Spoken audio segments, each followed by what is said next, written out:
Bagaimana digambarkan oleh Imam Al-Ghazali, ad-dinu asun wa sultanu harisun. Agama pondasi.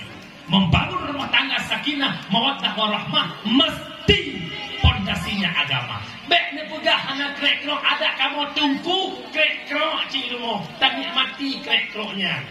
Awak mekreh bak belanga biasa ngan mekrehnya semangat buburin, ngan mekrehnya ke semangat buburin, ngan kita kecap inan semangat ni.